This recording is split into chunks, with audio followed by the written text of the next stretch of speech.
नमस्कार. श्री स्वामी समर्थ. मी सविता मिटकरी, सविता ब्लॉग साहित्य, कला, लेखन, कविता आणि चारोळीमध्ये आज घेऊन आलेले आहे महेश चव्हाण यांची सुंदर कविता एकटेपणा. महेश चव्हाण यांची सुंदर कविता आहे एकटेपणा. शेवटपर्यंत नक्की ऐका आणि आवडल्यास लाईक, शेअर आणि सबस्क्राईब नक्की करा. कवितेचं नाव आहे एकटेपणा.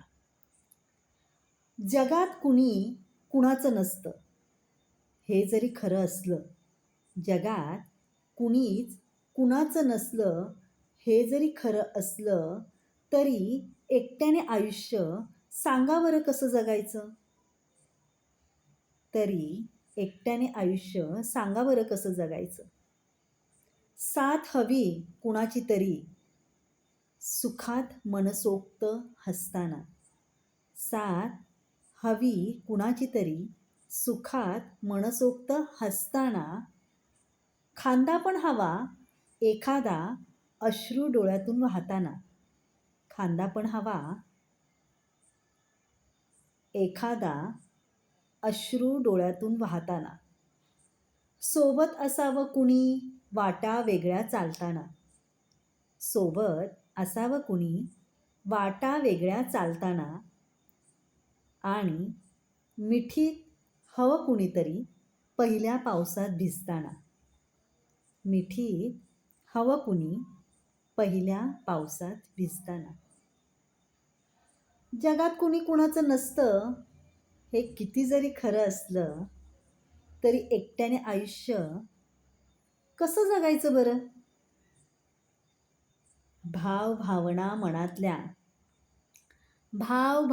मनातल्या व्यक्त कुठे करायच्या?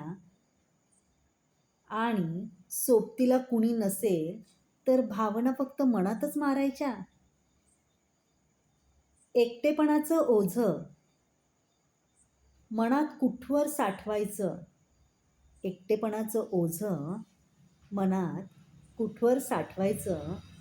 आणि कशीही असली तरी काही माणसं जोडून जगायचंच. एकटेपणाचं ओझं मनात कुठवर सोसायचं? कशीही असली तरी काही माणसं जोडूनच जगायचं. म्हणून तर सांगतात ना, जगात कुणीच कुणाचं नसतं हे जरी खरं असलं, तरीही एकट्यानं आयुष्य जगणं हे सांगा बरं कसं जगायचं? प्रश्न पडतोय ना? मला पण असाच प्रश्न पडला होता मी जेव्हा पूर्ण कविता वाचली होती तेव्हा. कारण की आयुष्यामध्ये एकटं राहणं हे खूप अवघड आहे. आपल्याला वाटतं की एकटं राहीन, मला कुणाचीच गरज नाही आहे. अशा गोष्टी काहीही नसतात. वेळ प्रसंगाला आपली माणसं, आपल्या सहवासातली माणसं आपल्याजवळ असणं हे खूप गरजेचं आहे. कारण त्या भावना, आपली एकटेपणाची सल आपण त्या माणसांपर्यंत पोहोचवू शकतो, अगर व्यक्त होऊ शकतो. कोणत्याही रूपातल्या असू द्या, मित्र असू द्या, मैत्रीण असू द्या, भाऊ असू द्या, आई, वडील, बहीण, कुणीही असू द्या, त्याच्याकडे व्यक्त होणं हे एकटं राहण्याचं लक्षण नाही आहे, तर ती माणसं जोडत राहणं याचं लक्षण आहे. कारण कारण की एकटेपणा हा माणसाला आतून तोडून टाकतो. जोडून ठेवण्याच्याऐवजी माणसाला तोडून टाकतो. म्हणून एकटेपणा कधी बाळगू नका. कविता आवडली म्हणून मी शेअर केली आहे. कुणी कुणी असतात की ते व्यक्त होत नाहीत. त्यांना व्यक्त होता येत नाही. मी बोलू का नको बोलू? सांगू का नको सांगू? बोललं तर काय म्हणतील? आपल्याला कसे वागतील?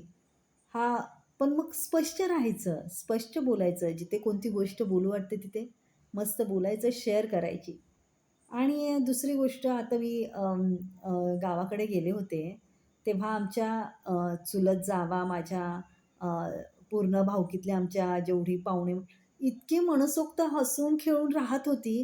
दिवसभर शेतातली कामं करूनसुद्धा संध्याकाळी येताना त्यांच्या चेहऱ्यावरचं जे हास्य होतं, ते पाहून असं मला वाटायचं की अरे बापरे! किती कमाल आहे ह्यांची.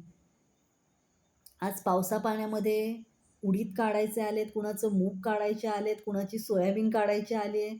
सगळ्यांची पळापळ आणि घरामधले असे प्रसंग झालेत तरीसुद्धा प्रत्येक महिला, प्रत्येक माझ्या म्हणजे खरंच कमाल आहे शेतीकाम करणाऱ्या लोकांची, की त्या एकदम फ्रँकली येणं, सर्वांमध्ये मिक्सअप होणं, आपुलकी दाखवणं, आपल्यामध्ये आपल्याला सामावून घेणं, ही सगळी कला त्यांच्यामध्ये होती आणि ती मला खूप आवडली.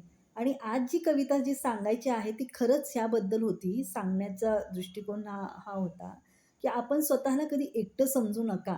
कधीही कुणाला, कधी कोण कधी आपलं होईल हे सांगता येत नाही.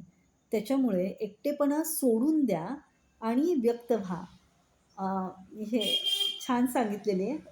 कवी कवी आहेत महेश चव्हाण. आणि पुस्तकाचं नाव आहे ती आणि तिची आठवण. पुस्तकाचं नाव आहे ती आणि तिची आठवण. कशी वाटली कविता? नक्की सांगा आणि आवडल्यास नक्की लाईक, शेअर आणि सबस्क्राईब नक्की करा. तोपर्यंत श्री स्वामी समर्थ. धन्यवाद.